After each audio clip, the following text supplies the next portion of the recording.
گوجری زبان میں اپڈیٹ سنیے۔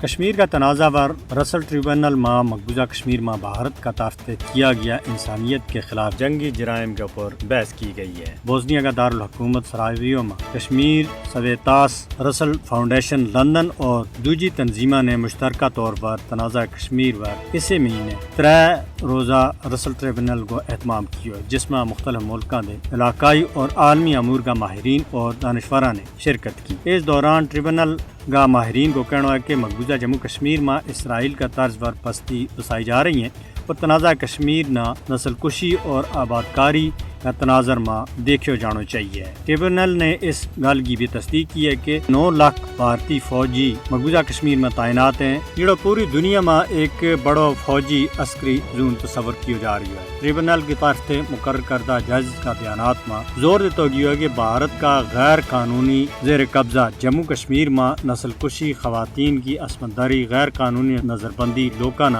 بنائی دے محروم کرنا اور دوجا انسانیت سوز مظالم جنگی ہتھیار کا طور پر استعمال ہو رہا ہے اور مقبوضہ علاقہ کی صورتحال پوری انسانیت کے واسطے سخت تشویشناک ہے۔ غیر قانونی قبضہ کے دوران بھارت نے کشمیریوں کے خلاف فوجی، سیاسی، معاشی، سماجی، ثقافتی اور اخلاقی جنگ چھیڑ رکھی ہوئی ہے۔ ٹریبونل نے اس گل کی بھی تصدیق کی ہے کہ مقبوضہ علاقہ میں ہندوتوا دے متاثر نو آبادیاتی اقدامات کے ذریعے کئی بار بین الاقوامی قوانین کی خلاف ورزی کی گئی ہے۔ رسل ٹریبونل کا ججز نے کشمیریوں کا اپنا حق خود ارادیت کا حصول کے واسطے جاری جدوجہد اور مسئلہ کشمیر پر اقوام متحدہ کی قراردادوں کی حمایت بھی کی ہے۔ رسل ٹریبونل نے اقوام متحدہ کی جنرل اسمبلی سے درخواست کی ہے کہ وہ عالمی عدالت انصاف میں شاورتی رائے دیں کہ جموں کشمیر نہ نو آبادیاتی نظام کا خاتمہ کا نامکمل عمل کو حصہ قرار دیتا جائے۔ مسئلہ کشمیر پر رسل ٹریبونل نے دنیا کی نام نہاد سب سے بڑی جمہوریت کو اصلی چہروں دنیا کے سامنے بے نقاب کر دیتا ہے۔